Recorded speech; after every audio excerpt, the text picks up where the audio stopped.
আসসালামু আলাইকুম ওয়া রাহমাতুল্লাহি ওয়া বারাকাতুহু। সম্মানিত দিনী ভাই ও বোনেরা, আজকে আমরা বদ হরফটির মাশক করব ইনশাআল্লাহ। বদ হরফটি উচ্চারণ হয় জিহ্বার পার্শ্ব থেকে। জিহ্বার এই যে দুইটি অংশ, এই যে অংশ উপরের মারিদ দাঁতের গোড়ায় লাগিয়ে উচ্চারণ হবে। আর উচ্চারণের সময় যে বিষয়টি লক্ষ্য রাখতে হবে যে জিহ্বার অগ্রভাগ যেন কোনোভাবে জিহ্বার দাঁতের গোড়ায় না লেগে যায়।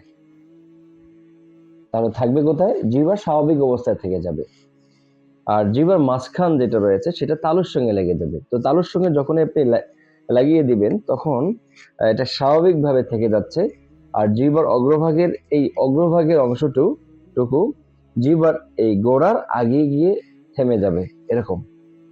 আরেকটি কাজ করতে হবে, যেহেতু বদ হরফটি স্টাইলার হরফ, মোটা উচ্চারণ হবে, এজন্য জিহ্বার গোড়াকে ফুলিয়ে তুলতে হবে। এই কয়েকটি বিষয় যদি মনে রেখে আমরা উচ্চারণ করি তাহলে দ্রুত আমরা এই বদ হরফটি শিখতে পারবো ইনশাআল্লাহ। আমি একটু আপনাকে দেখাচ্ছি যে জিহ্বা কিভাবে আমরা আমাদের তালুর সঙ্গে লাগাবো। প্রথমত এই দুই অংশ কিনারাতে লাগবে, এরপর তালু অংশটা না মাঝখানটা তালুতে লাগবে।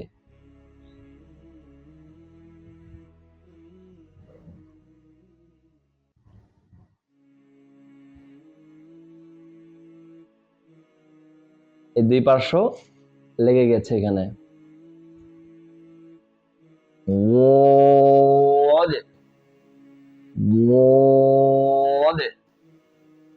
এই দুই পার্শ্ব লেগেছে, জিহ্বার এই অংশটা তালুতে লেগেছে। অনেকেই জিহ্বার গোড়াটাকে তালুর সঙ্গে লাগানোর চেষ্টা করে, এটা ভুল। জিহ্বার গোড়া তালুতে লাগবে না। তো আবার একটু আপনারা খেয়াল করেন, মদ মোমো মোমো মোমো বই মু মু মদ মদ কলম মলিন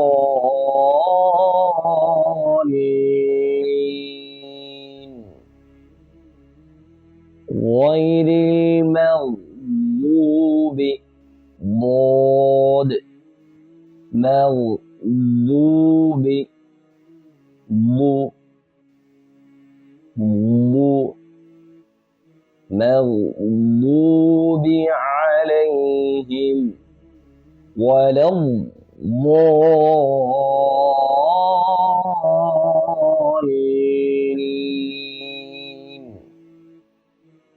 জিহ্বার উভয় পাশ অথবা এক পাশ দিয়ে উচ্চারণ করা যায়, যাদের যেটা সহজ হয়। অনেকের ক্ষেত্রে জিহ্বার এক পাশ থেকে উচ্চারণটা সহজ হয়, তো আপনারা একটা পাশ দিয়ে উচ্চারণ করতে পারেন, কোনো অসুবিধা নেই।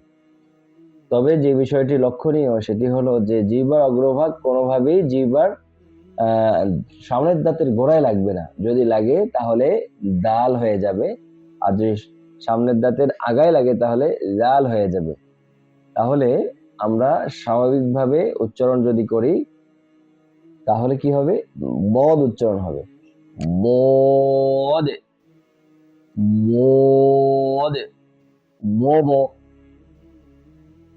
মুদু